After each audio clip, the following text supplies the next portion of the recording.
Welcome back, everybody, to another fun and exciting day of technology and engineering.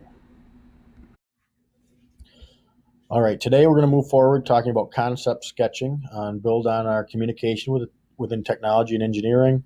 Hopefully, everybody turned in their technical lettering from yesterday, and hopefully by the end of class today, you'll get a little bit of practice with your concept sketching.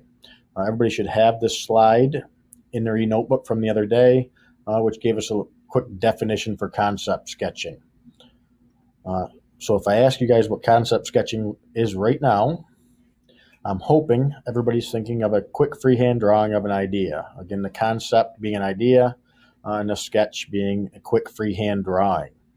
So we're going to start talking about a couple little tips that'll help you guys create concept sketches.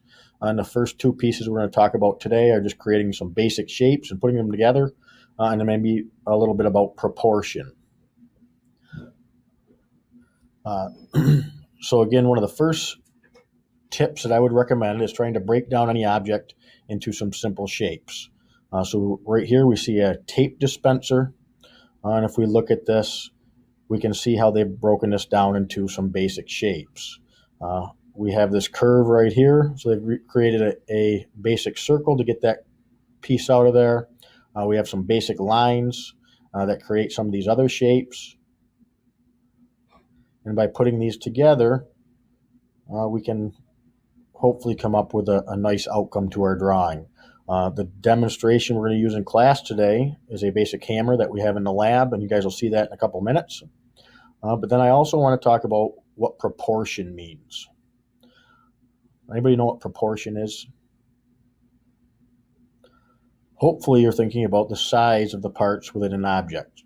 So for instance, if we look at this car, it's got an overall length, and we can look at this tire within that. We can see the tire is probably about 3.5 to make up the full length. So 3.5 tires would make the full length.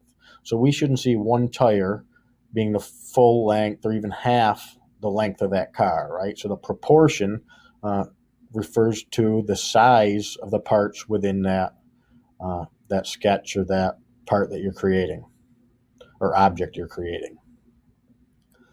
So that's what we're going to focus on today. Hopefully you guys will be able to get some basic shapes down and get your proportions correct. So what you guys are going to use today as an example is this basic hammer right here. And in the next few minutes, you're going to watch me recreate this, starting with some basic shapes. And then what I'd like you to do after you watch that is attempt to create that yourself. Keep in mind, you're just going to create this on a piece of paper at home or in the lab if you're here. Take a picture and then submit. All right, good luck, everybody.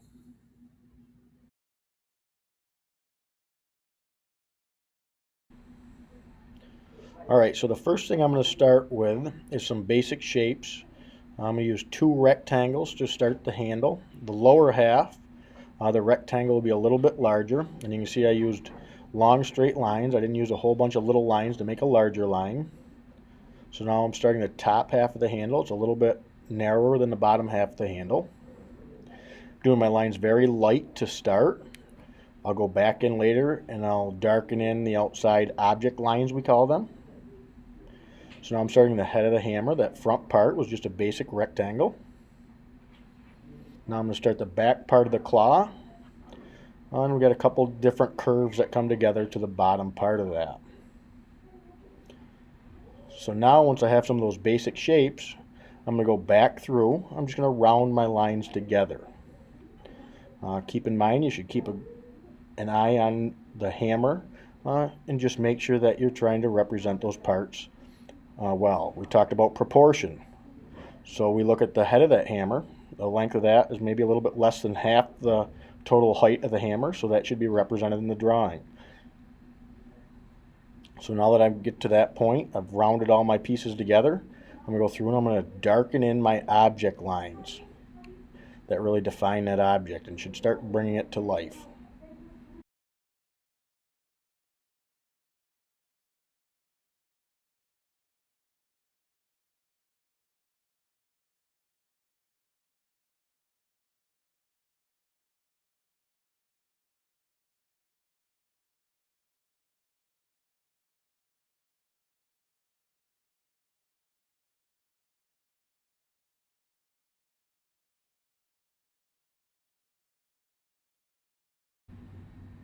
All right, the last thing I'm going to do is come back in. I'm going to get detail on the hammer.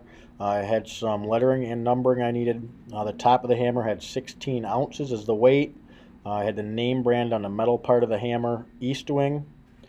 And then the last thing you're going to see is a detail in the rubberized handle at the bottom, which was really a whole bunch of circles, as you see me doing now. And that really brought those finishing touches to that handle. All right, good luck, everybody. I can't wait to see your drawings.